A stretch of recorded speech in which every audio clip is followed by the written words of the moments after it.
Bonjour à tous, je suis Benoît Leboucher, vice-président secteur public au sein de CGI, et j'ai le plaisir aujourd'hui d'animer cette table ronde intitulée Les services publics face aux défis de la résilience. Pour échanger autour de ce sujet, j'accueille avec grand plaisir Jean-Marc Perriot. Jean-Marc Perriot, vous êtes directeur de la direction du numérique éducatif au sein du ministère de l'Éducation nationale. Bonjour. Bonjour, j'accueille également Bernard Giry. Bernard Giry, vous êtes conseiller numérique, recherche et innovation auprès de la présidente de la région Île-de-France. Bonjour à tous. J'accueille Gilles Monty. Gilles Monty, vous êtes DSI, donc directeur des systèmes d'information de l'Agence des services de paiement. Et j'accueille également Yannick Giraud. Yannick Giraud, vous êtes directeur du service CAP numérique au sein de la DGFiP. Bonjour. Bonjour. Donc tout d'abord, Yannick Giraud, est-ce que vous pouvez nous expliquer quelles sont les principales missions de CAP numérique? Alors, les missions de CAP numérique au sein donc de la Direction générale des finances publiques sont doubles. D'une part, être la maîtrise d'ouvrage des grands projets SI de cette maison, orienté souvent vers des projets dans le monde fiscal, mais également ouvert vers des projets qui peuvent intéresser la gestion publique et l'ensemble des missions, somme toute, de cette grande maison de la DGFiP. Et puis une autre mission qui progressivement se déploie, se développe dans le cadre de notre stratégie numérique, telle qu'encore cela a été porté dans notre récent contrat d'objectifs et de moyens, qui est la stratégie numérique, donc être un peu en avance de phase, être un peu un laboratoire d'idées, pousser un certain nombre de projets, d'époques, dans le domaine du numérique au bénéfice à la fois de l'ensemble de nos publics, mais également de nos usagers. Il y a un exemple de POC que vous êtes en train de pousser actuellement? Alors, sans doute, l'un des derniers que nous avons réalisé était dans le domaine des RH. Nous l'avons appelé le POC Match, visant à essayer d'avoir une meilleure conciliation entre les affectations de nos personnels dans le cadre des mouvements de mutation avec les compétences qui sont les leurs. Donc, commencer à rentrer un petit peu plus dans le métier de la GPEC que ce que nous avions jusqu'alors. Et alors, comment, au sein de la DGFiP, vous avez vécu cette période de confinement? Comment ça s'est passé? Écoutez, je crois qu'il faut faire preuve de modestie. Je pense que pour nous tous, ça a été une épreuve totalement inattendue, à la fois dans sa durée, mais également dans les effets de l'ensemble de l'écosystème de notre maison et en interrelation avec nos usagers, puisque par définition, c'est une administration qui est ouverte au flux de l'ensemble de nos partenaires publics et privés. Cela étant, heureusement, nous disposions d'un plan de continuité d'activité qui a été mis en place et qui a été ajusté d'ailleurs pendant la période pour tenir compte du caractère évolutif de nos missions par rapport à la durée de la crise. Donc, je dois dire que nous avons fait preuve d'une capacité de résistance centrée sur nos actions prioritaires, de celles qui étaient ainsi désignées dans le plan de continuité d'activité, avec une belle transversalité portée par les métiers, une belle compréhension, m'a-t-il semblé, entre le niveau central et le niveau local, permettant de faire face à la criticité de la situation et, me semble-t-il, de pouvoir soutenir nos missions prioritaires à ce moment-là. Mais le télétravail, c'était une habitude à la DGFiP avant cette période? Alors, le télétravail se mettait en place depuis environ ces 3-4 dernières années. Il y a des services pilotes. J'ai eu la chance d'être l'un de ces services pilotes, souhaitant au CAP numérique, évidemment, pouvoir distinguer au bénéfice de nos collaborateurs un espace et un environnement de travail le plus dédié. Mais nous avons été évidemment rattrapés par la patrouille et les circonstances. Il nous a fallu équiper très rapidement l'ensemble de nos collaborateurs. Et si j'en juge par le service CAP numérique, je peux vous dire que nous étions arrivés environ à mi-avril, fin avril au plus tard, à ce qu'environ 95% de nos collaborateurs soient dans un environnement de télétravail équipé, doté, permettant de poursuivre leur mission. C'était beaucoup plus progressif au niveau notamment du réseau territorial où se trouve la très grande majorité de nos agents, en veillant évidemment à doter en télétravail ceux de nos agents affectés aux tâches prioritaires. D'accord. Et les principales missions, donc, c'était de payer les fonctionnaires, assurer que la paye des fonctionnaires fonctionnait. Alors, c'est vrai que l'on peut considérer que c'est une de nos missions tout à fait essentielles, au titre qu'on pourrait citer, de veiller au sein du service des retraites de l'État à ce que les retraites des pensionnés soient bien versées.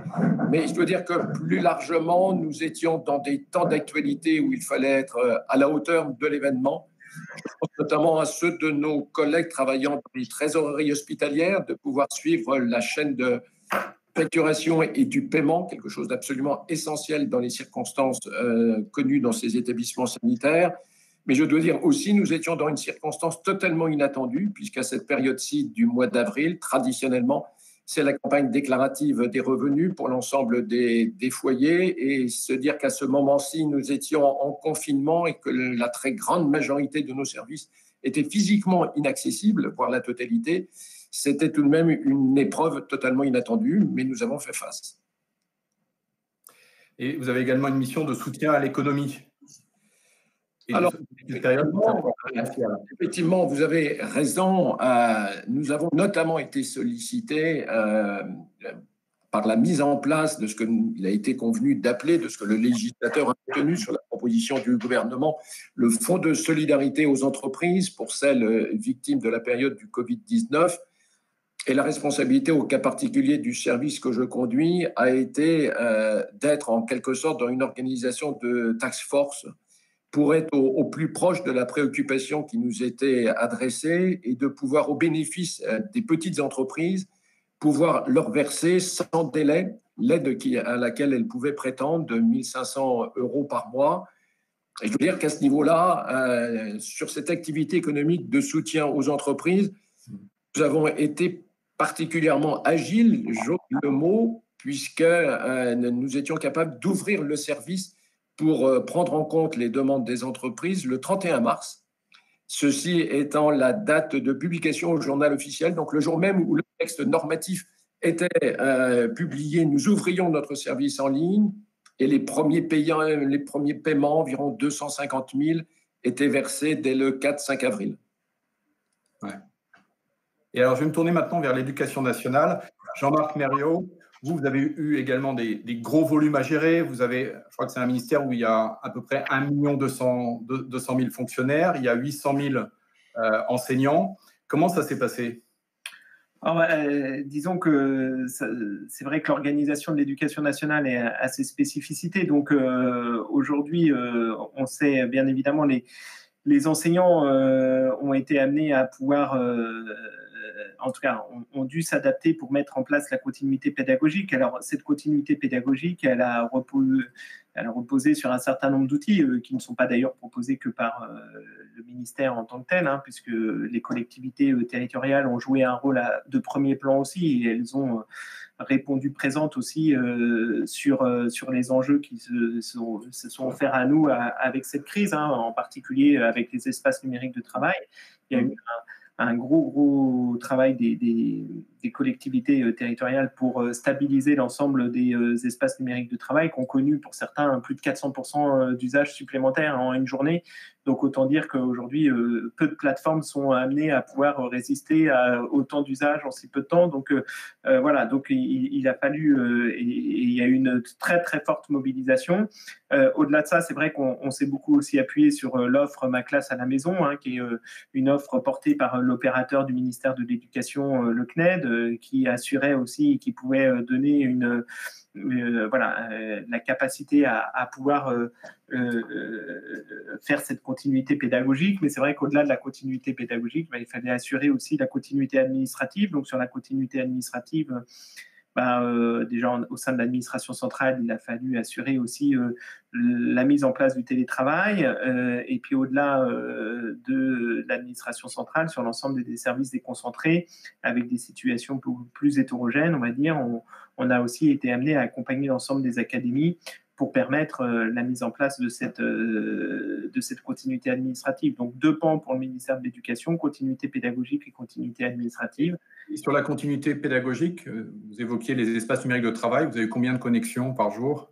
Alors, sur l'ensemble des espaces numériques de travail, ça a été pas loin de plus de 3 millions de connexions par jour. Hein, voilà, donc on était de cet ordre-là. Plus, on avait un dispositif de classe virtuelle, c'était 400 à 500 000 classes virtuelles quotidiennement. organisés par les enseignants. Et puis, à côté de ça, si je reprends ma classe à la maison, on était aussi sur 3 millions d'utilisateurs. Il y a d'autres outils aussi qui sont proposés par d'autres acteurs, tels que les outils de vie scolaire, où on était aussi dans des proportions qui avoisinaient les 3 millions. Et puis plein d'autres outils, bien évidemment, qui ont été utilisés aussi dans le cadre de cette continuité pédagogique, hein, sur lequel on a peu de retours en matière d'usage.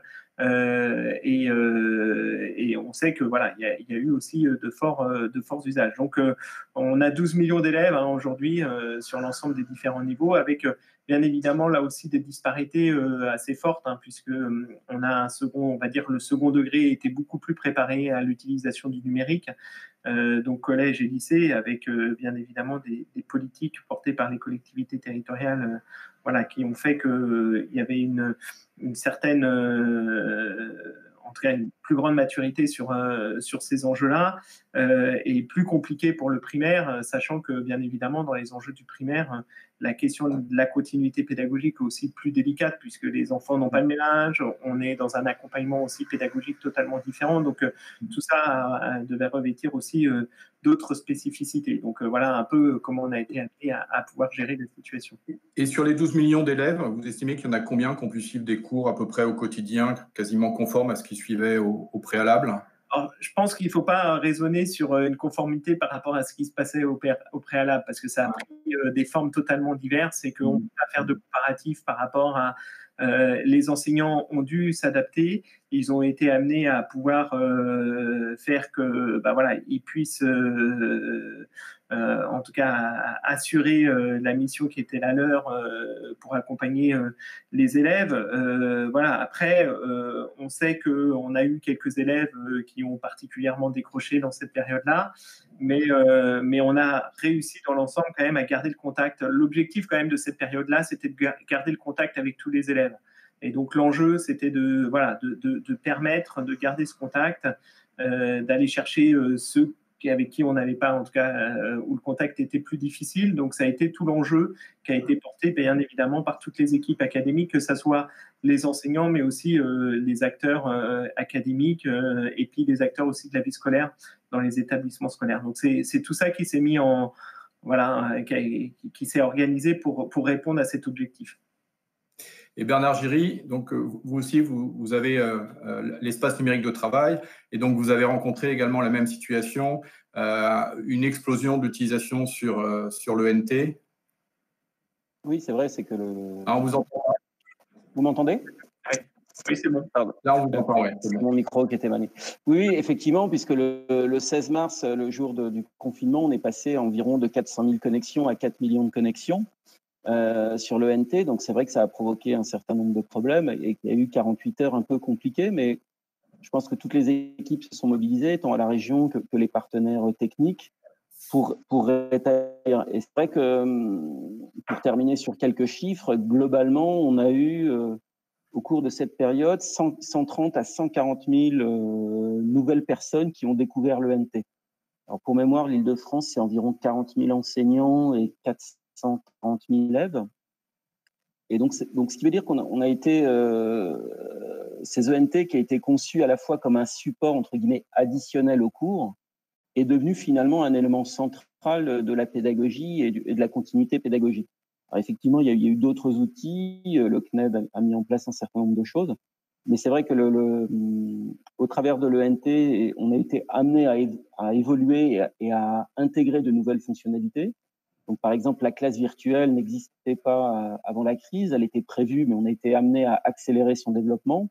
Et donc, ce qui fait qu'elle a été mise en place juste avant les vacances de Pâques, vers le 15-20 avril. Et au cours du mois de mai, on a organisé environ 40 000 classes virtuelles dans les lycées franciliens.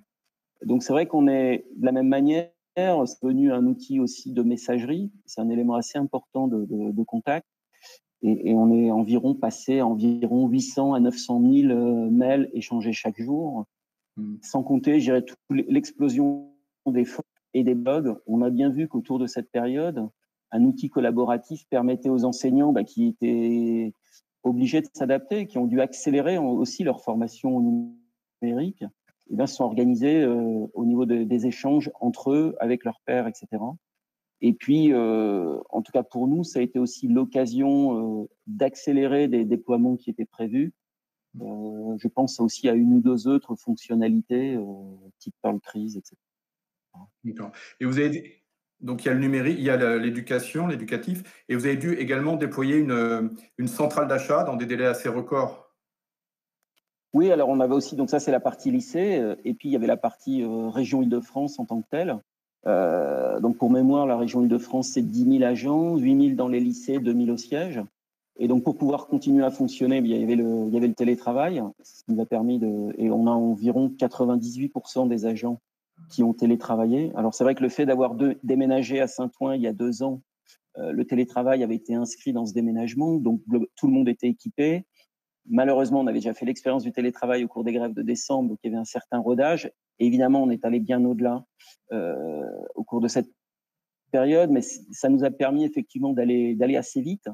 Et donc, dans cette nécessité d'approvisionner les collectivités locales en masques, en produits d'hygiène, etc., ben finalement, on a mis en place cette plateforme, cette centrale d'achat qu'on a mis en place sous 5 ou 6 jours.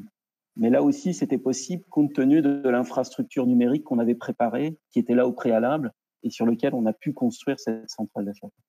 Et en temps normal, vous l'auriez mis en place en combien de temps? En temps normal, je pense que ce type de projet, mais même si on essaye d'accélérer, on est plutôt en mois qu'en jours, quoi. Ouais. Néanmoins, c'est un peu le travail qu'on essaye de faire depuis qu'on a lancé le projet Île-de-France Smart Service, cette plateforme de service qui a été lancée mi-octobre 2019.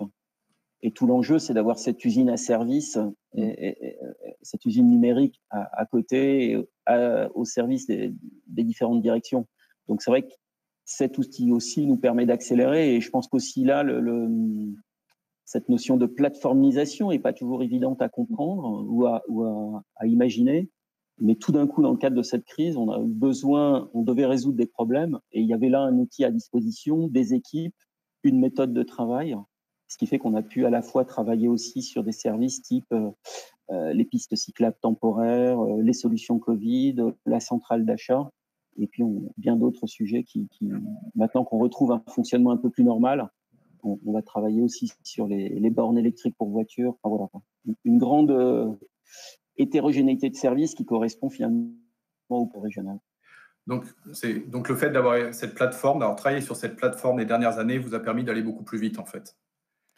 Oui, tout à fait. Pour 2 raisons. C'est qu'à la fois la plateforme était là, il y avait aussi une équipe structurée. Donc on a structuré une direction de la donnée qu'on a appelée une direction Smart, et puis service numérique, avec une méthode de travail qui se diffuse évidemment largement aussi dans le privé, mais aussi un attachement à l'usage et aux usagers qu'on avait besoin peut-être de retrouver aussi dans le service public. Donc c'est cette attention-là, et puis un bon environnement de travail et de prestataires autour de nous mobilisés, qui nous ont permis justement de pouvoir répondre à ces urgences et d'accélérer aussi la compréhension et la transformation numérique interne de la région. Gilles Monty, est-ce que vous pouvez nous dire quelques mots sur l'ASP, l'Agence de services et de paiement? Oui, l'Agence de services et de paiement, dont le siège est basé à Limoges, emploie environ 2500 personnes, est un opérateur au service de la politique de l'État, la mise en œuvre de la politique publique, notamment lorsque celle-ci recouvre des prestations de type paiement, hein, comme le nom de l'agence le laisse supposer. On intervient dans 2 grands domaines, 3 grands domaines, on va dire, aujourd'hui. Donc, l'agriculture, hein, nous sommes payeurs de la politique, des aides de la politique agricole commune européenne. Nous intervenons au profit du ministère du Travail pour tous les dispositifs d'aide à l'emploi et des mesures sociales, et de plus en plus auprès de l'environnement pour, en régime habituel, nous intervenons pour environ 20 milliards d'euros d'aide publique à destination de nos bénéficiaires. Donc là, la particularité, c'est qu'en régime permanent, vous gérez effectivement entre 17 et 20 milliards de subventions chaque année. Et là, sur une période de 2 à 3 mois, vous avez géré le financement de l'activité partielle. Oui. Et... effectivement, l'activité partielle était on va dire un train régional qui transportait 300 passagers par jour, avec un fichier client de 80 000 clients pour 75 millions d'euros d'aide effectivement au maintien à l'emploi. Et on est passé en quelques jours à devoir faire un TGV qui embarquait plus d'1 million d'usagers, 400 000 quotidiens sur nos voies, et effectivement, on est passé de 80 millions par an. On a à ce stade versé environ 11 ou 13 milliards d'euros au titre de ce soutien à l'emploi, à la préservation de l'emploi. Donc c'était une mission, un énorme challenge. Il a fallu aller très vite. Le discours du président le 12 mars, le 14 mars, l'infrastructure, les criers caïques, elle n'arrivait plus à suivre. Et en quelques jours, les équipes de l'ASP et leurs prestataires ont rendu le miracle possible. Les choses sont reparties très très vite. Et effectivement, on a pu, ces 3 derniers mois, verser plus de 11 milliards d'euros directement au profit des entreprises pour maintenir l'emploi et soutenir l'économie de la nation. Et l'infrastructure s'est adaptée sans trop de difficultés? Alors, parfois les conjonctions planétaires sont favorables. Dans les mois qui ont précédé, nous avions présenté à la direction générale, qui l'avait approuvé, ainsi que le conseil d'administration de l'ASP, un projet de modernisation de notre infrastructure sur la base, on va dire, de mise en œuvre d'un cloud interne pour nos bases de données. Il s'avère qu'on avait cette infrastructure disponible et que lorsqu'il a fallu monter très très vite la nouvelle infrastructure, eh ben, on avait presque par un concours de circonstances cet outil-là sous la main avec une capacité qui allait au-delà largement de ce dont nous avions besoin. Et ça nous a permis effectivement de réagir et de faire face en quelques jours à cette explosion de la demande et servir les crédits intéressants qui nous étaient demandés. D'accord. Alors, c'est peut-être encore un peu prématuré, mais je sais que vous commencez à prendre du recul et à réfléchir sur la suite. Et quelles sont les premières leçons que vous tirez de cette crise, notamment à l'ASP? Alors, pour la direction informatique, il y a 2 enseignements. C'est qu'il est tout aussi vital pour nous de donner aux agents le moyen de travailler. Donc, c'est l'informatique de proximité qui permet à l'agence de fonctionner parce qu'effectivement, être capable de payer, c'est une chose, mais il faut aussi être capable d'instruire, de contrôler, de rendre compte aux donneurs d'ordre de ce qui se passe. Et donc, c'est 2 enjeux qui sont majeurs aujourd'hui.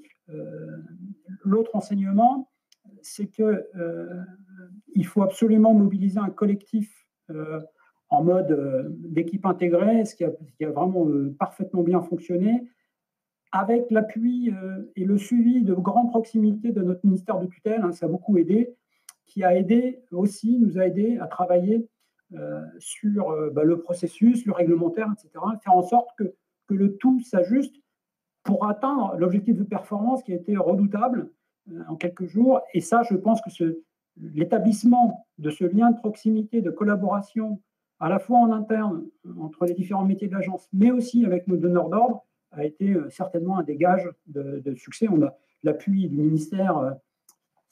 Un ministère pèse plus lourd que l'agence et quelquefois, ça nous a aidé effectivement à faire sauter quelques bouchons.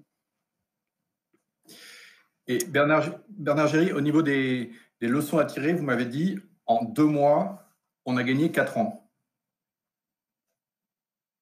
Pardon. Oui, pardon. On m'entend, ouais. Le patron de Microsoft avait dit on a gagné, on a fait ce qu'on devait faire en 2 ans, on l'a fait en 2 mois. Je dirais que dans le monde de l'éducation et dans le monde administratif, j'ai l'impression que ce temps s'est encore plus accéléré. Si je prends par exemple l'exemple pour moi d'un outil qu'on a mis en place autour de l'ENT, qui est Pearl Trees, une start-up française, qui permet d'agréger des contenus, de créer des cours, de les partager, etc. On a pu former, je crois, environ 5000 enseignants en 3 semaines. Ce qui globalement est assez remarquable et effectivement, les enseignants avaient la disponibilité, étaient en recherche d'outils. Sans doute que l'outil a rencontré son public et il est en adéquation avec les besoins.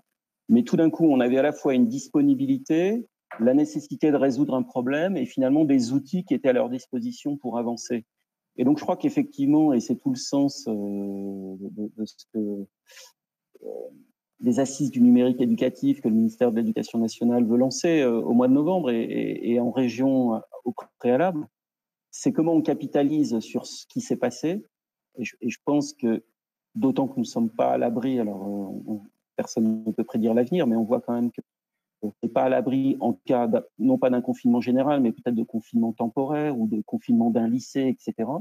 Donc, comment on va être en capacité de s'adapter dans l'urgence à ces possibles risques. Et de la même manière, je crois qu'on a aussi mis en place, j'ai l'impression qu'aujourd'hui, on a un socle suffisant, c'est un peu au doigt mouillé, mais d'un tiers d'enseignants qui forment aujourd'hui un gros du bataillon, qui sont prêts à s'engager et à aller plus loin dans cette transformation de l'éducation. Je trouve que c'est un acquis, c'est un socle hyper intéressant. Et pour nous, clairement, on est sorti de cette phase d'expérimentation. Quand Valérie Pécresse est arrivée en 2016, on a travaillé avec 8, puis après 15, 20 lycées sur 465. Voilà, on s'est rodé.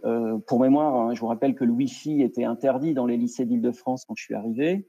Donc là, on est en train de finir de mettre le Wi-Fi dans 465 lycées, de finir de mettre le très haut débit. De la même manière, 100% des lycées parisiens avaient du très haut débit, mais à peine moins de 20% des lycées des 7 autres départements avaient du très haut débit. Donc on partait quand même d'assez loin. Il a fallu se roder, y compris roder nos équipes. Aujourd'hui, avec cette crise et puis avec les décisions qu'on avait prises, qui étaient quand même de doter la moitié des élèves d'Île-de-France d'un ordinateur ou d'une tablette, c'est ce qu'on avait en septembre 2019. On change d'époque, on massifie clairement. D'ailleurs, du coup, on a décidé au cours de cette crise de généraliser la distribution de l'équipement informatique à tous les élèves qui rentrent en seconde. Donc, à la fin, tous les élèves de seconde d'Île-de-France auront un équipement informatique offert par la région. Donc, je dirais qu'on sort de cette période d'infrastructure. Et pour faire ça, il faut effectivement du très haut débit, du Wi-Fi, il faut de l'équipement, il faut les plateformes. Mais derrière, eh bien, l'enjeu, c'est quand même d'aller vers la personnalisation, quoi. Donc, l'expérimentation est finie. On est en train de massifier. Et la crise, finalement, a accéléré cette tendance. Et je pense que nous, d'ici 6 mois, cette période-là aussi est terminée. Et donc, il faut qu'on prépare aujourd'hui la personnalisation, l'aspect un peu subtil qui est parfois compliqué à gérer dans l'éducation nationale pour s'adapter à toutes les classes, à toutes les problématiques. Et je pense que nos marges de progrès sont là. J'espère qu'il ne faudra pas 4 ans, mais qu'on mettra beaucoup moins de temps pour cette troisième étape, en tout cas. Et alors, j'ai une première question de l'assistance. Et effectivement, vous dites que ça a permis d'aller plus vite, de gagner du temps. En 4 ans, en 2 mois, on a gagné 4 ans. Pensez-vous que ces méthodes de travail accélérées et qui ont permis d'accélérer les projets vont pouvoir perdurer? Ou bien on va progressivement revenir à un rythme qui était le rythme précédent la crise? Bon, je crois qu'on ne peut pas travailler dans l'urgence en permanence, donc il est aussi sain de retrouver un rythme de travail où on peut capitaliser sur ce qui s'est passé. C'est aussi intéressant de se dire que finalement, on est capable de travailler plus vite. Et donc, je crois qu'on peut garder ça aussi, la résilience, c'est aussi se dire qu'à un moment donné, on a des ressources et on a les capacités accélérées et que face à un problème urgent, globalement, on sait se mobiliser. C'est un petit peu entre les deux. Je crois qu'on ne pourra pas, c'était quand même une période très particulière et se dire qu'on fait reposer une organisation sur une période de crise permanente, ce n'est pas possible. Par contre, tant par le télétravail, par aujourd'hui, on a quand même, en tout cas, j'ai trouvé qu'on avait, y compris les académies, en tout cas les DAN en Ile-de-France, ont multiplié les webinars, les formations aux enseignants. Tous les jours, vous aviez des formations en ligne, etc. Et c'est vrai que c'est un vrai acquis. On était beaucoup dans le présentiel, le physique. On n'avait pas passé ce cap non plus de la formation telle qu'on pouvait l'avoir dans les grandes organisations. Aujourd'hui, je crois qu'on va pouvoir un peu gagner du temps et du coup aller plus vite parce qu'on a quand même gardé cette pratique de l'enseignement à distance, etc. Vous partagez tous le fait qu'on va pouvoir aller plus vite. Je ne sais pas qui souhaite intervenir sur le sujet. Monsieur Giraud, Yannick Giraud.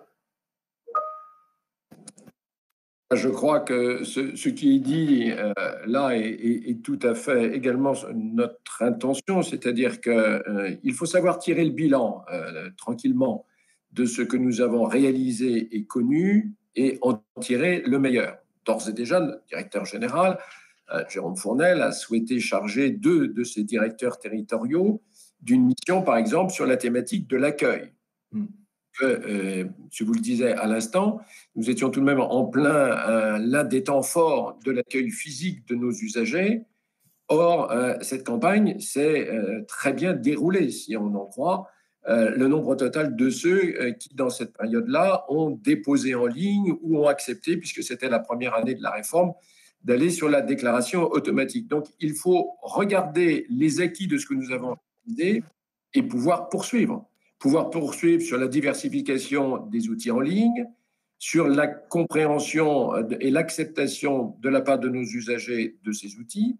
Mais il faut également qu'on regarde du côté de nos agents sur les postures de télétravail, qu'on regarde également, je pense qu'il y a quelques acquis à tirer et peut-être aller plus loin sur le management à distance, car une grande partie de notre personnel s'est trouvé en position de télétravail, mais en quelque sorte de télétravail de fait compte tenu des conditions sanitaires. C'est un dispositif qui doit pouvoir aujourd'hui revenir en termes de leçons acquises. Et je ne dis pas qu'on regarde de l'enseignement, mais aussi sur les outils qui ont été mis en œuvre. Qu'est-ce que ça veut dire sur les performances attendues du service quand vous avez une partie de vos agents qui se trouvent être en position de télétravail? Et puis, bien sûr, garder cette agilité sur la construction des services portés en ligne. On sait bien, parce que dans l'expérience qui est la nôtre, les grands projets informatiques ne peuvent sans doute pas tous être portés sur cette agilité de quelques jours ou quelques semaines, mais je crois que c'est plein d'enseignements positifs sur la transversalité des équipes, sur la désignation de chefs d'équipe, sur la volonté de travailler ensemble, et y compris de résoudre ce qui est parfois une difficulté entre un niveau horizontal, vertical, entre les préoccupations des uns et les autres. On a été capable de livrer, ça fait partie des enseignements. Et ce que vous avez évoqué notamment, vous m'avez dit, cette période de confinement a permis de décloisonner et d'apporter effectivement de la transversalité, ce qu'on n'avait pas vu en premier abord. Mais écoutez, je vous donnerai cet exemple, je le citais tout à l'heure, de la mise en place du fonds de soutien aux entreprises. Je crois pouvoir dire d'une expérience personnelle, mais également celle des équipes qui étaient avec moi à distance pour mettre en place le dispositif, que nous avons eu un continuum permanent pendant des semaines, avec un dispositif d'audio quasi quotidienne pour faire le point des solutions que nous devions définir, de l'adaptation au fur et à mesure du réglementaire qui était porté, et que le fait que nous puissions ainsi, dans une chaîne continue, être à la fois les équipes en charge du SI, que ce soit Cap Numérique ou chez nous le service des systèmes d'information, que ce soit la partie métier du service comptable de l'État, que ce soit du côté des outils en termes de contrôle fiscal pour assurer un minimum de cohérence d'appréciation des demandes qui étaient portées en ligne. Tous ces acteurs ont été au rendez-vous, chacun avec ses difficultés SI, chacun avec ses difficultés réglementaires, mais réellement avec un objectif commun, une volonté d'arriver sur un agenda et la satisfaction, j'allais dire, de marquer au fur et à mesure cet agenda par des réussites qui étaient un entraînement pour aller plus loin et pour prendre en compte les ajustements qui nous étaient demandés au fur et à mesure. Donc ça, je pense que cette transversalité-là au sein des services centraux, au niveau des métiers au pluriel, est quelque chose de très positif. Mais aussi, et je n'oublie pas nos collègues des services territoriaux, à qui une grande partie de ces services était destinée.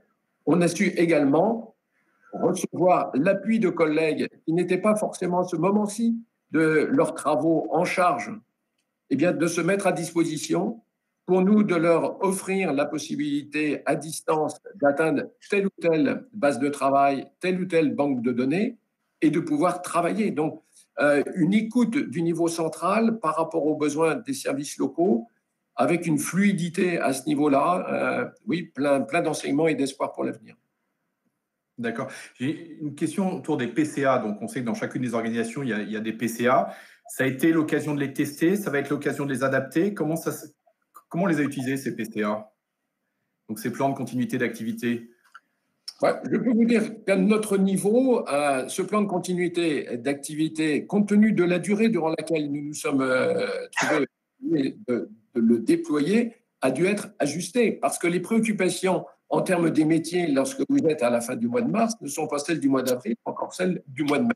Donc, il y avait une équipe qui était dédiée, une task force qui était chargée de ces travaux et qui a pu ainsi ajuster au fur et à mesure avec des sollicitations d'équipe ou des sollicitations de services, pas tout à fait les mêmes, mais un vrai retour ici en termes de bilan est en cours d'être partagé, y compris avec nos organisations représentatives du personnel, pour pouvoir aller sans doute plus loin sur ce qui aurait pu mieux fonctionner, par exemple l'accès à distance à certaines bases de travail qui, dans les modalités qui sont les nôtres aujourd'hui, peuvent s'avérer comme étant un blocage, sans doute de souligner tout ce qui n'est pas encore dématérialisé. Et je crois que là, il a été souligné que certains secteurs de nos travaux, qui sont pourtant très largement dématérialisés, mais il en demeure, dans la diversité des missions qui ont besoin d'être encore dématérialisées, eh bien, ça fait effectivement des acquis et des points qui devront être portés si on veut donner suite de manière tout à fait utile à ce qu'on a connu sur ces plans de continuité d'activité. Alors, c'est vrai que vous évoquez la dématérialisation, c'est l'occasion d'aller plus loin dans la dématérialisation, mais est-ce que aussi c'est pas l'occasion d'aller refondre des processus qui ont été conçus pour être exécutés en mode physique, de les refondre dans un esprit digital dématérialisé? Je pense que vous avez totalement raison. Je prendrai un exemple qui est sans doute à nous tous le quotidien à un moment ou à un autre, qui est la déclaration d'impôt sur le revenu. On a un dispositif de déclaration sur Internet qui encore aujourd'hui, bien qu'ayant été facilité, bien qu'ayant beaucoup d'outils associés, facilitant la démarche de l'usager dans sa déclaration, reste tout de même très inspiré d'une démarche de l'ancien imprimé papier. Il y a toute une réflexion en termes d'expérience utilisateur. Vu le grand nombre que nous avons connu cette année de tous ceux qui ont utilisé les services adressés, lorsqu'on est sur des chiffres aussi extraordinaires que lorsque vous avez 87 millions de connexions au portail impôt.gouv, c'est plus de 30% par rapport à l'écran, vous dites que nécessairement, il faut meilleur de l'état de l'art et être beaucoup plus UX, beaucoup plus à l'écoute de nos usagers, de nos agents, pour définir les services qui doivent être numériques. Il y a un autre aspect qu'on n'a pas encore évoqué, c'est la sécurité. Parce que télétravail, travail à distance, décloisonnement, convertibilité, quelles sont les conséquences pour la sécurité et comment ça permet de gérer un niveau de sécurité satisfaisant? Je veux bien intervenir sur le sujet parce qu'en effet, la question de la sécurité, en tout cas pour l'ensemble des systèmes d'information, est absolument essentielle à prendre en compte. Et dans le cadre de ce que nous avons été amenés à vivre, en effet, nous n'avions pas spécialement tous les standards non plus. Donc nous, on a eu un travail à faire très très fin, en tout cas en particulier avec les académies, sur la mise à disposition rapide de VPN, de clés OTE. On a été amené à avoir un équipement massif rapidement pour pouvoir garantir l'accès à distance d'un certain nombre d'applicatifs, mais on a travaillé au cas par cas sur des processus d'homologation. Donc les RSSI et FSSI ont été très très fortement aussi mobilisés pour pouvoir travailler de manière très ciblée sur quel type d'application nous étions amenés à pouvoir ouvrir dans ce cadre-là, ce que nous n'avions pas spécialement été amenés à faire jusqu'à maintenant. Donc ça a été aussi des dispositifs d'adaptation aussi très forts, où il a fallu aussi sensibiliser l'ensemble des acteurs. Nous, par exemple, l'ensemble des DSI académiques, on a eu des rencontres plusieurs fois par semaine pour travailler sur ces enjeux-là, et les accompagner au mieux aussi sur voilà, cette capacité à garantir quand même un niveau de sécurité maximum, ou en tout cas adapté, parce qu'on sait aussi très bien que la période a été, en tout cas, on a été plusieurs administrations à être aussi particulièrement attaquées. Et à la DGFiP également, au niveau sécurité, parce que c'est sensible également. Comment ça s'est passé? on vous a perdu. Donc, Monsieur Mériot, quand on a évoqué la transversalité et quand on a préparé ensemble, vous m'avez dit, c'est vrai que cette période a permis de faire que les professeurs, les enseignants collaboraient mieux ensemble. Je pense que c'est un enjeu quand même, ça a été aussi rappelé par M. Giry, hein, c'est-à-dire cette capacité à pouvoir faire que l'ensemble de la communauté éducative puisse travailler différemment ensemble, que les enseignants puissent collaborer ensemble. C'est des enjeux assez cruciaux. On a bien vu d'ailleurs ceux qui avaient l'habitude de pouvoir déjà utiliser un certain nombre de réseaux à travailler ensemble ont su s'adapter beaucoup plus rapidement. Et donc je pense que cette question autour de la collaboration, et on voit bien, hein, il y a encore des études récentes de l'OCDE montraient que l'efficience d'un système éducatif reposait aussi beaucoup sur la capacité des enseignants à savoir collaborer ensemble et à travailler ensemble. C'est des enjeux sur lesquels nous, il faut qu'on soit absolument en capacité de pouvoir renforcer. Donc, ça veut dire aussi mettre en place des outils adaptés pour renforcer cette collaboration.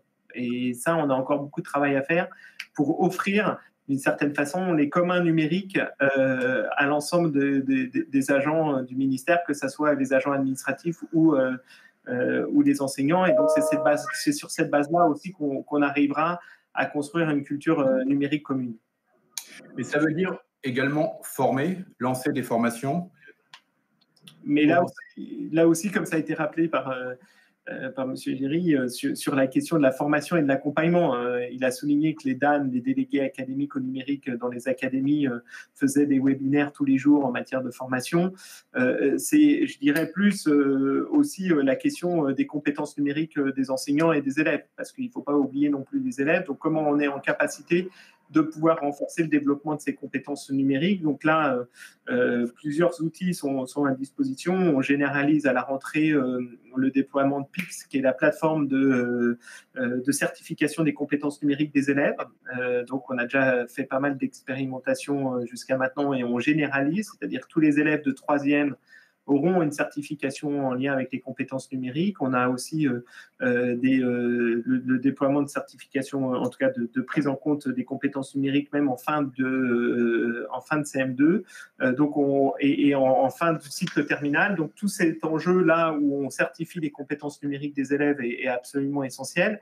Et au-delà de ça, on a aussi des enjeux de certification de compétences numériques des enseignants. Et c'est la raison pour laquelle aussi on est amené à proposer aujourd'hui, à travers PIX, la même plateforme qui s'appuie sur un référentiel de compétences numériques européen, de pouvoir là aussi accompagner la certification des compétences numériques des enseignants. Tout ça associé à des plans de formation adaptés. On peut le voir aussi à travers le réseau qui a plus cette responsabilité-là au sein du ministère, qui est le réseau Canopé, l'opérateur du ministère de l'Éducation nationale, qui a aussi offert tout un panel de formation pour la formation à distance, pour l'hybridation, sur des enjeux de classe inversée. Tous ces éléments-là sont aussi bien évidemment à prendre en compte. Donc la question de la formation est absolument essentielle aussi.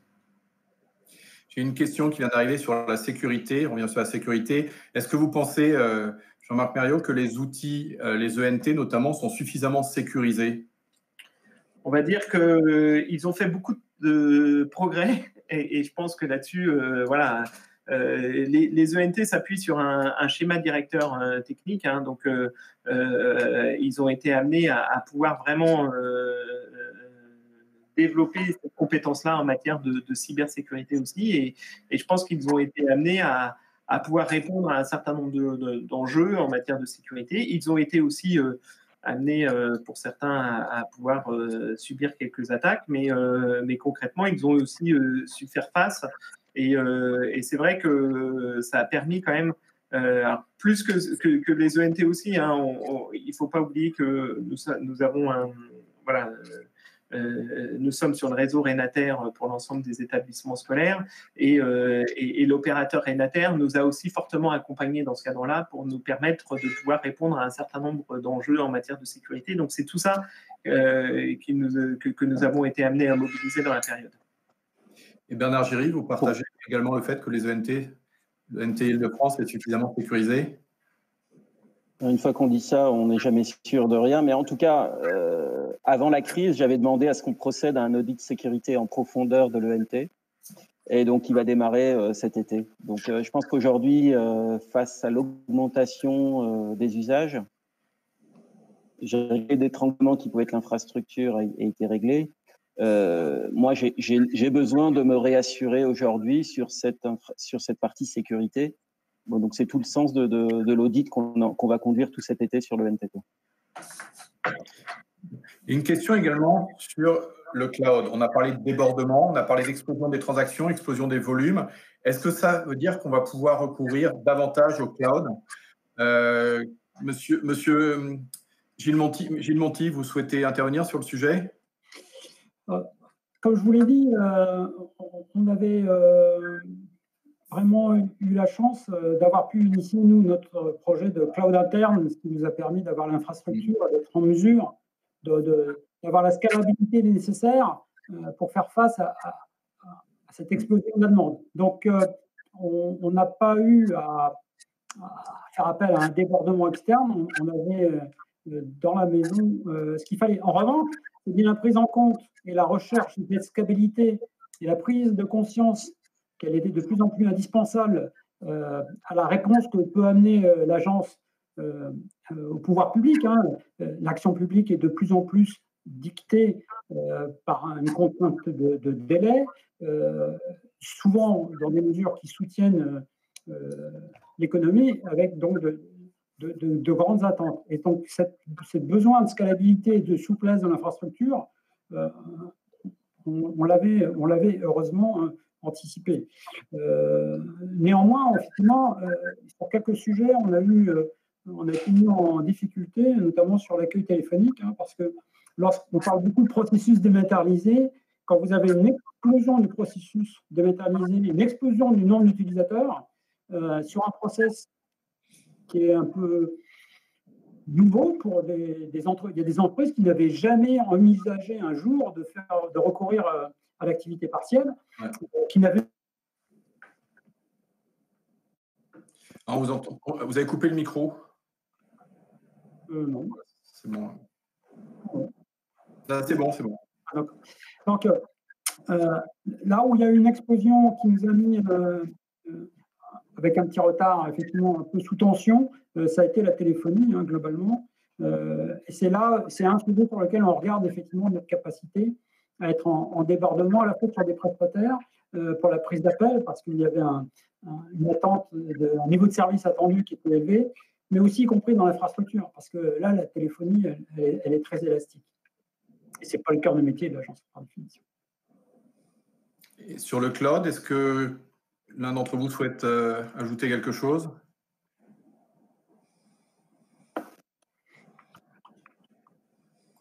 Alors, moi, non.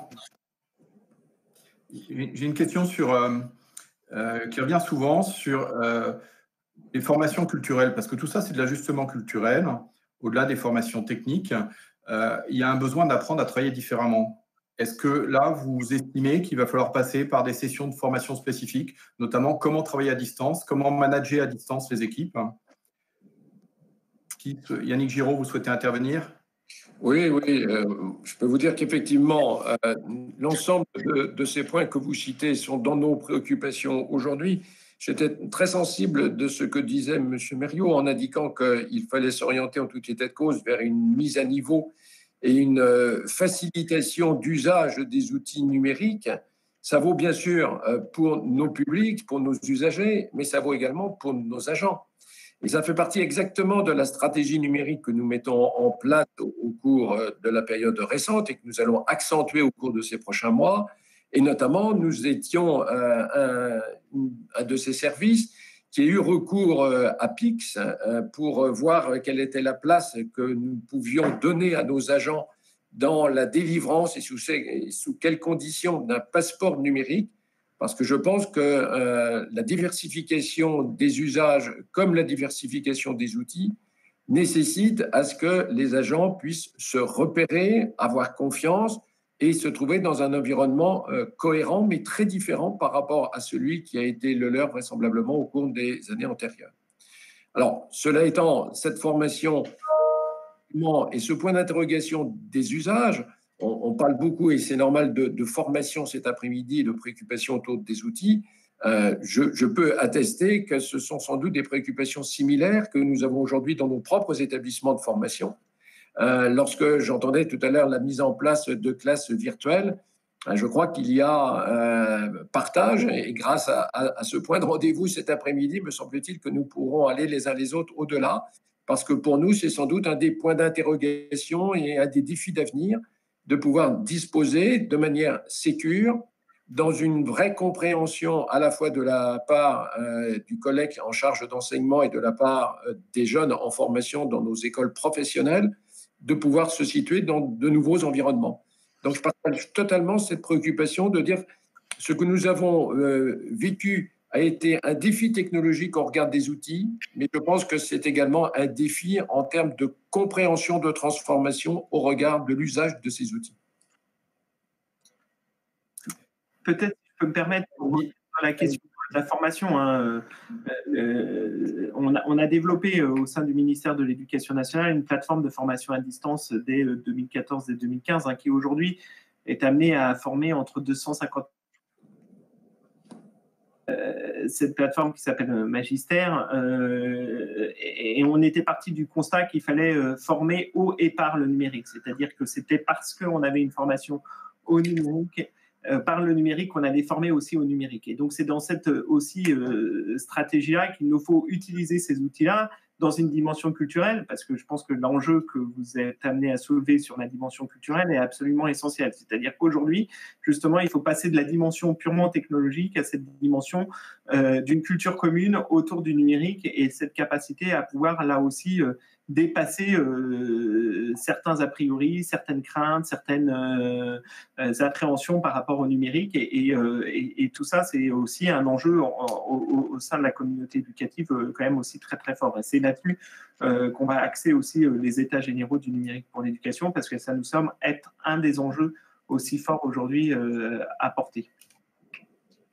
Alors justement, quels sont les objectifs des états numériques de l'éducation? Alors, c'est vrai que les états généraux du numérique pour l'éducation, c'était partir du constat qu'on a été amené à vivre une période totalement extraordinaire en matière d'usage, de massification, voilà, qu'on n'avait jamais vu jusqu'à maintenant.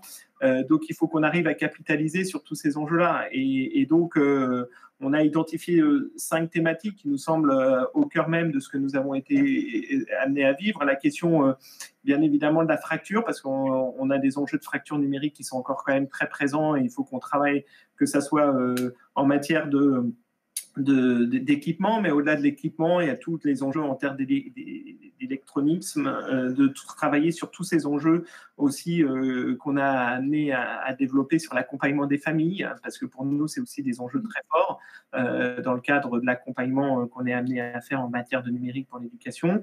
Au-delà de ça, on a parlé beaucoup les enjeux du collaboratif, hein, travailler autrement, c'est un autre enjeu quand même à apporter dans ce cadre-là. Et puis, le constat qu'on est amené à faire sur enseigner et apprendre avec le numérique, on a utilisé quand même beaucoup d'outils qui étaient ce qu'on pourrait qualifier des outils de transport, qui étaient là pour consolider des acquis.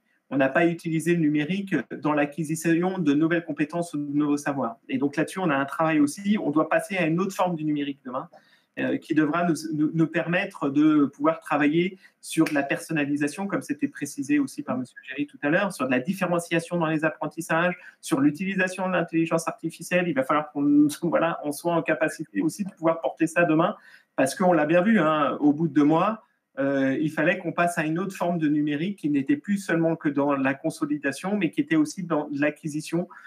C'est des choses qu'on a ressenties aussi très fortement.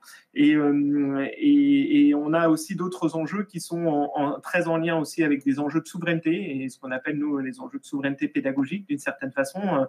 Et on le voit bien à travers les outils, hein, tout le travail qui peut être fait en de France avec le développement de NT, d'outils qui sont portés, sont des enjeux aussi de souveraineté qui sont quand même aussi très forts. Et je pense que là-dessus, il faut quand même souligner aussi voilà, une spécificité française qui n'a pas été observée spécialement dans d'autres pays. Donc, c'est des enjeux de souveraineté quand même très forts.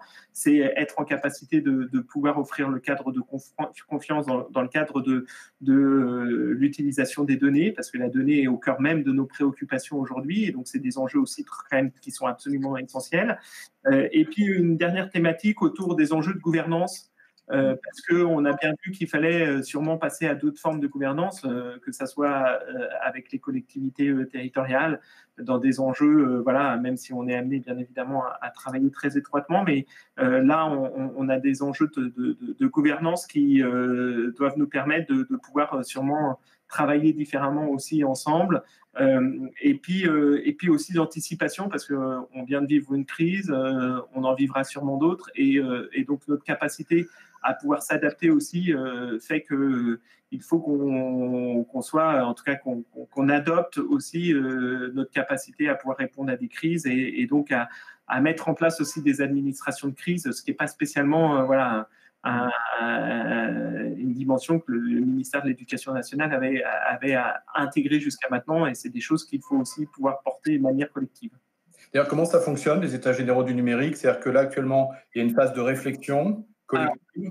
Alors, ce qui se passe, c'est qu'on a commencé à faire très tôt, en fin de compte, des retours d'expérience qu'on a fait remonter par les académies. On a mis en ligne une plateforme dès la semaine dernière, donc une plateforme collaborative ouverte à tout le monde, c'est-à-dire aux parents, aux enseignants, aux élèves, aux acteurs de la communauté éducative. Donc, c'est les états généraux, c'est sur une plateforme participative avec des forums, avec des contributions. Donc, on appelle tout le monde à venir contribuer. Il y a un questionnaire aussi qui nous permettra de prioriser un peu certaines thématiques par rapport à d'autres, parce que voilà, il nous faut aussi travailler dans ce sens-là. L'objectif, c'est quand même de stabiliser une stratégie du numérique pour l'éducation partagée, et qu'on soit en capacité de pouvoir tous la porter ensemble ensuite. Et donc une fois qu'on a cette plateforme, on va être amené, on travaille aussi beaucoup avec le monde de la recherche, on a fait des appels à manifestation d'intérêt, donc on est en train de suivre beaucoup de laboratoires qui ont lancé des grandes enquêtes pour nous permettre aussi de pouvoir agréger ce qui s'est passé, et d'avoir une vision aussi scientifique par rapport à ces enjeux-là.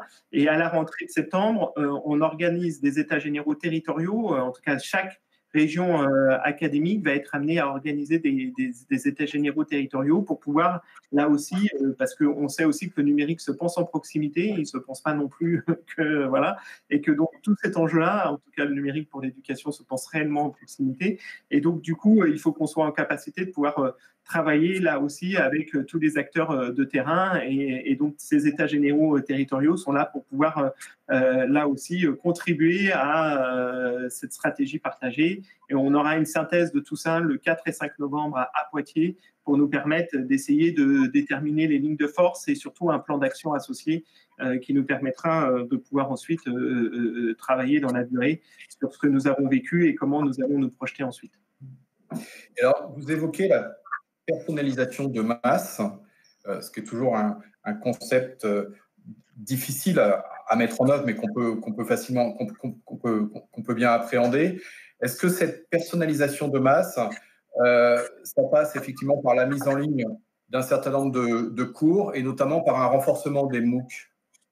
Alors, moi, je pense que plus que de la personnalisation de masse, je préfère le terme de différenciation. C'est-à-dire qu'on est dans des enjeux qui sont un peu Ouais. différents. C'est-à-dire que c'est juste un travail que sait faire l'enseignant dans sa classe tous les jours. Il sait aussi identifier les élèves en fonction. C'est lui donner la capacité à pouvoir sûrement travailler différemment avec ses élèves, et sûrement lui redonner aussi beaucoup de temps pédagogique pour pouvoir renforcer aussi son métier, et faire que demain il puisse là encore aider l'ensemble des élèves de sa classe. Donc je pense que la question de la place de l'enseignant, parce que dans ce que vous dites, à travers l'ensemble des outils qu'on pourrait être amené à mettre en place, la place de l'enseignant reste absolument essentielle. Sauf que sûrement qu'il n'est plus seulement un émetteur-transmetteur, hein, voilà, mais il est aussi un médiateur par rapport à l'ensemble des enjeux et l'ensemble des outils qui lui sont proposés. Et donc, du coup, il faut l'accompagner aussi dans l'évolution de ce métier-là, mais il continuera bien évidemment à jouer ce rôle pivot, cet acteur de proximité qu'il est, et donc à nous de lui offrir des outils. C'est pour ça que la question du MOOC, elle est différente. Je pense qu'elle est différente dans le cadre de l'enseignement en tant que tel. Elle peut être un outil dans le cadre de la formation, ça c'est certain, voilà. Mais le MOOC tout seul n'est pas suffisant. C'est-à-dire que je pense qu'il faut aussi, à travers les dispositifs de MOOC tels qu'ils peuvent exister, offrir voilà, d'autres outils, et très souvent c'est des MOOC qui sont très spécialisés. J'en citerai un par exemple, parce que j'avais été amené à pouvoir le développer dans des responsabilités précédentes. Un MOOC autour de la classe inversée, par exemple, a été amené à avoir un vrai succès parce qu'on était sur une dimension très spécifique et qui nous donnait, voilà, et qui avait peu de formation sur ce domaine-là. Et donc, c'est des outils qui sont très ciblés. Voilà, donc tout ça est assez voilà, à un niveau de complexité fort, mais je pense qu'il faut bien distinguer l'ensemble des outils pour pouvoir accompagner chacun des acteurs. Et alors, Bernard Giry, vous avez évoqué, quand on a préparé ensemble, il dit nous, on peut travailler sur l'écosystème de la région, parce que vous avez cité l'exemple de l'Allemagne, qui travaillait beaucoup par écosystème. Et vous dites, en France, aujourd'hui, on est beaucoup dans une logique verticale. Donc là, je sors un peu de l'éducation, mais globalement, au niveau de l'industrialisation, on est dans une industrie qui est verticalisée. Et vous dites, l'aspect écosystème, c'est quelque chose qu'on aimerait pousser au sein de la région, travailler avec son écosystème, échanger avec son écosystème. Est-ce que les systèmes d'information permettent de renforcer cela? Et comment? Alors, effectivement, sur la partie écosystème, en fait, on s'est rendu compte, parce qu'on avait monté un club des entreprises de taille intermédiaire au niveau régional, donc depuis 1 an. Et donc, on a 120 chefs d'entreprise qui se réunissent.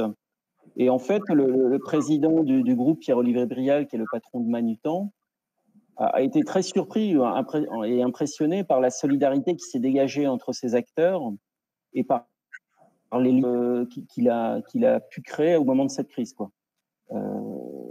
Et donc, il s'est aussi, et comme souvent, on s'intéresse, mais pas uniquement qu'à l'Allemagne, mais en fait, on voit qu'une des forces quand même aujourd'hui de cet écosystème allemand, c'est ces liens de solidarité, entre guillemets, horizontaux, qui ne sont pas forcément au sein d'une guerre économique, mais qui s'établissent au sein d'un territoire, y compris à l'export, à l'étranger, etc. Et donc, c'est vrai qu'aujourd'hui, et en tout cas pour nous, ça fait écho parce qu'on s'est engagé dans cette politique de soutien à ce club ETI, de structuration. On a mis en place aussi un accélérateur et travailler avec un certain nombre de startups pour eux, pour les aider dans leur transformation. En tout cas, c'est un vrai sujet pour nous. On a aussi travaillé sur comment chaque entreprise finalement pouvait mieux servir son voisin et comment une ETI d'Île-de-France devenait un client d'une autre ETI. C'est des choses qui n'étaient pas forcément habituelles.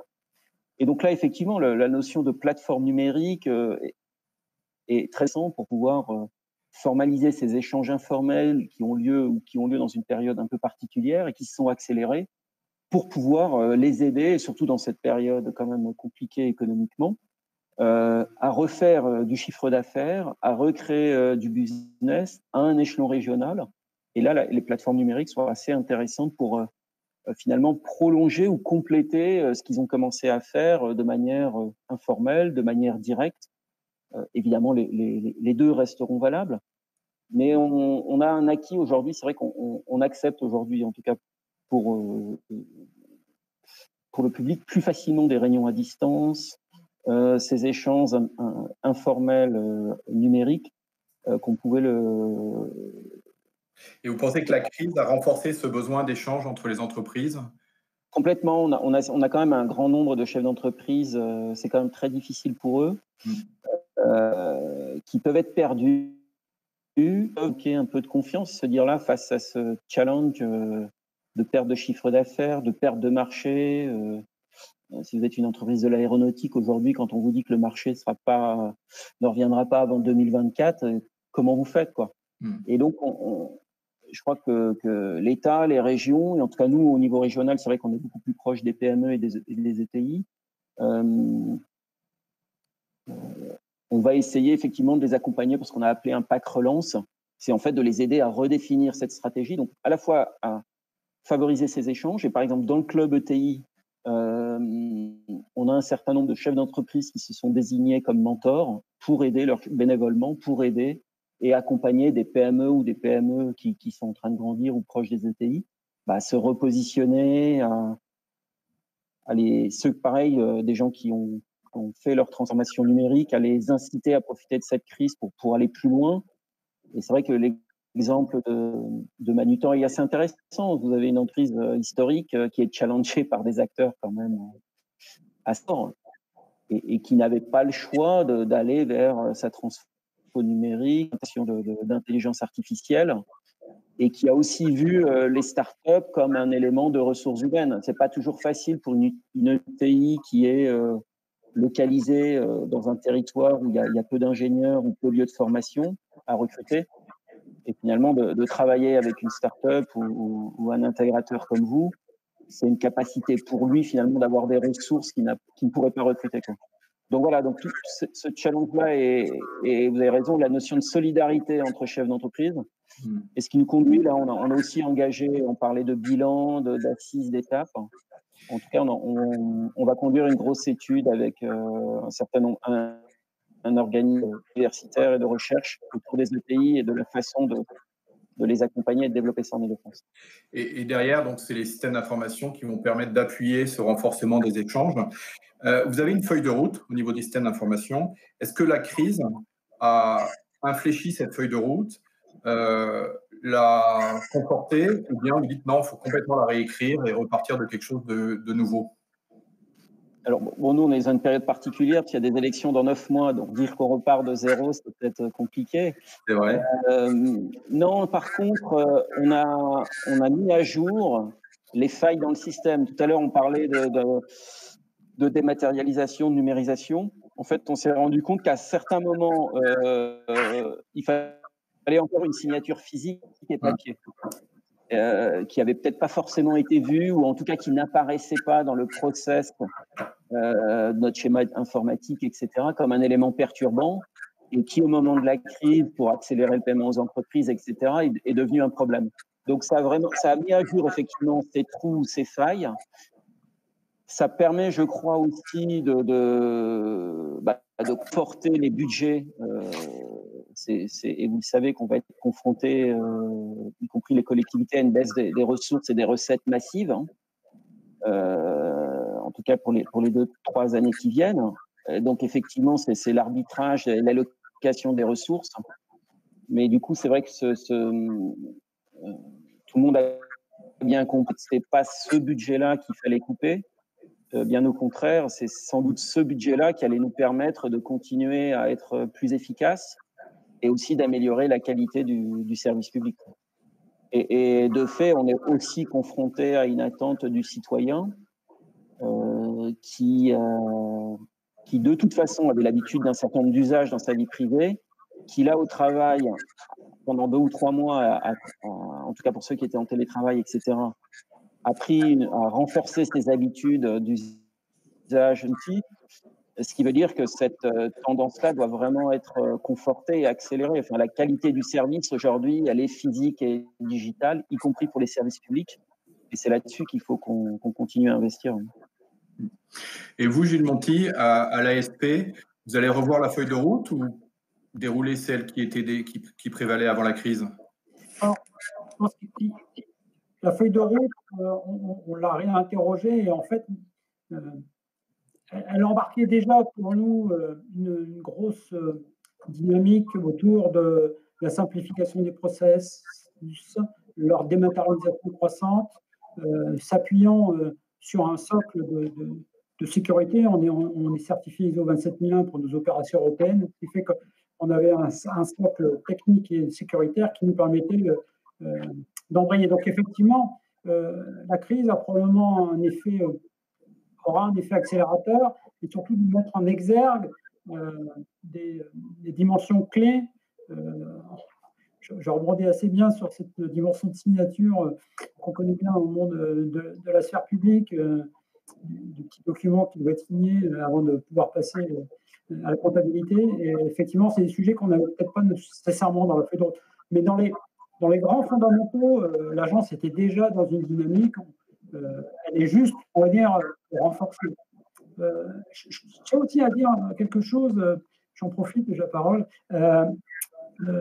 Il y a eu une dimension qui nous a beaucoup aidé à faire face à ce choc, parce que le choc, le tsunami qu'on a eu à absorber, on a pu le faire grâce à nos équipes, ça c'est certain, et à la puissance du sens. Je pense que les agents, enfin tous, je pense dans la sphère publique, ont pris conscience du sens de leur action, de l'importance que ça pouvait avoir pour la nation. Et ça a été un levier moteur, fédérateur, un leveur de barrières assez phénoménal. Et je pense que c'est vraiment quelque chose de managérial sur lequel il faut que l'on capitalise. C'est l'importance, on dit toujours, c'est le BABA de management, donner le sens de l'action.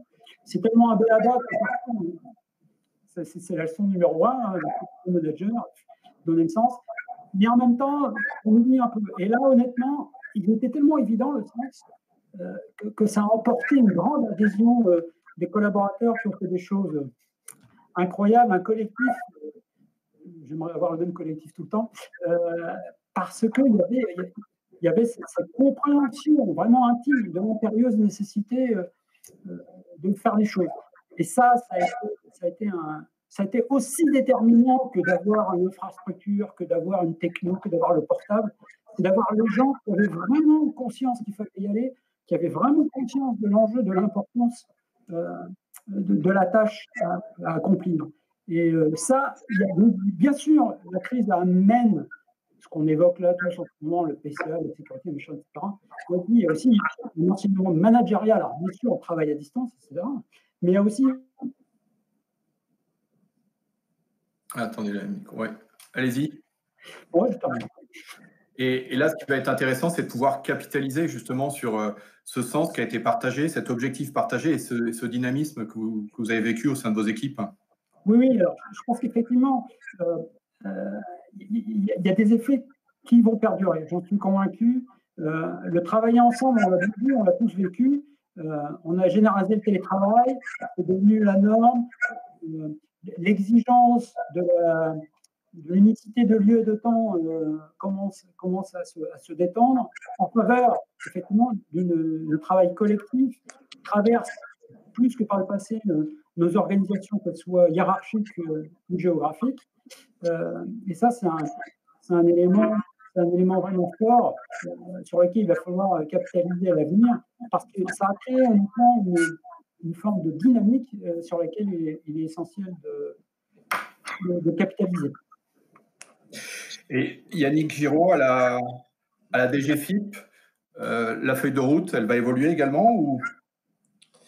Alors écoutez, pour rentrer dans le détail, le 16 mars dernier, nous avions la signature de notre contrat d'objectifs et de moyens partagé notamment avec la direction du budget, qui est un contrat pour les années 2020-2022, qui a déjà une dimension très fortement orientée de la stratégie numérique. Et j'en recensais il y a quelques jours encore les meilleures pages, et je comptais 9 grands chantiers qui sont orientés vers le numérique. Donc je crois qu'il s'agit moins d'une révision de la feuille de route qu'aujourd'hui de lui désigner des acteurs et de définir des calendriers au regard notamment des acquis de retour de la crise que nous avons connu. Si on prend un de ces items, l'évolution de l'environnement numérique de travail de l'agent, c'était posé comme un objectif avec un certain nombre de chantiers à conduire. Nous avons vu l'urgence aujourd'hui qu'il y a en termes d'équipement pour disposer de PC portables. Nous sommes fixés un objectif à ce que nos agents puissent en être équipés à concurrence de 40% d'entre eux d'ici à la fin de cette année. Donc, vraisemblablement, dans cette moins une réorientation des axes dans cette feuille de route que la dynamisation extrêmement active et portée sur des jalons dont nous allons, dans le collectif de l'équipe de direction, devoir rendre compte au cours de la prochaine période. C'est intéressant tout à l'heure de l'ASP de rappeler effectivement le sens à donner. On a vu qu'à l'occasion de cette période que nous venons de connaître, le fait de ne pas pouvoir accéder à telle ou telle base d'application métier, de ne pas avoir le bon positionnement entre le manager, l'équipe et puis les collaborateurs, ne sont pas des modes. Ce sont évidemment des besoins que nous avons tous dans le collectif de travail à désigner.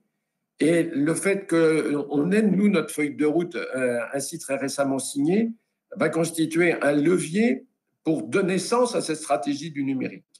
J'ai redit encore tout à l'heure, cette stratégie en temps de crise constitue un levier pour aller sans doute plus avant dans l'agenda, mais pas en termes de sens. Au contraire, le sens, il est posé. Être plus habile, plus agile, plus de coopération, sans doute également plus de confiance, parce que la proximité doit être vécue de manière différente aujourd'hui lorsqu'elle est, si j'ose dire, la proximité à distance, mais la proximité numérique, elle existe. Et puis de donner effectivement sur une ligne de temps quels sont les éléments que nous pouvons poser en termes d'équipement de l'agent, en termes de dématérialisation, en termes de renouvellement de tel ou tel applicatif, et y compris d'accélérer sur un point sur lequel nous avons beaucoup insisté, nous avons été entendus, je crois, au cours de ces derniers mois, qui est de résoudre, autant que faire se peut, l'équation de l'obsolescence technologique, qui est dans le parc applicatif de la DGFiP une difficulté qui a été très clairement pointée, documentée, et nous avons en la matière beaucoup de travaux, et je crois que cet environnement né de la situation post-crise va constituer un levier pour au-delà d'une simple modification de nos équipements et de nos infrastructures. Alors, j'ai une question justement concernant les moyens. On a vu qu'il y avait un besoin en formation, qu'il y a des besoins de faire évoluer les infrastructures. Comment on va gérer ça au niveau budgétaire, Monsieur Giraud, notamment à la DGFiP? Écoutez, je dois dire que par rapport à ces objectifs-là, notre contrat pour ces 3 prochaines années va nous permettre de disposer de moyens en partage, bien sûr, avec ce qui a été conclu avec la direction du budget, nous donnant une certaine trajectoire. Donc, nous pouvons avoir aujourd'hui des véritables engagements d'investissement. Par exemple, je citais l'obsolescence technologique. Nous avons cette trajectoire, elle est posée. Mais nous avons aussi, d'égale volonté, le souhait d'aller pousser des projets et de les présenter à des financements interministériels.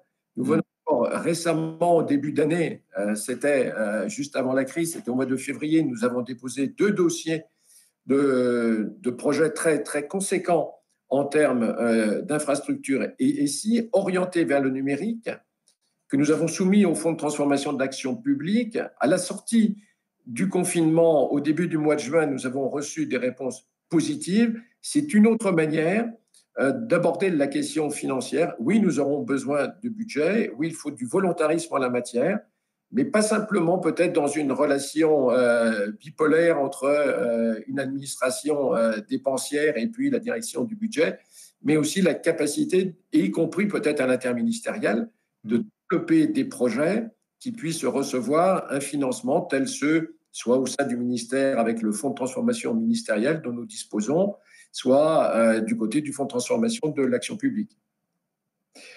Et comment vous voyez les choses au ministère de l'Éducation, Jean-Marc Perriot? Pardon.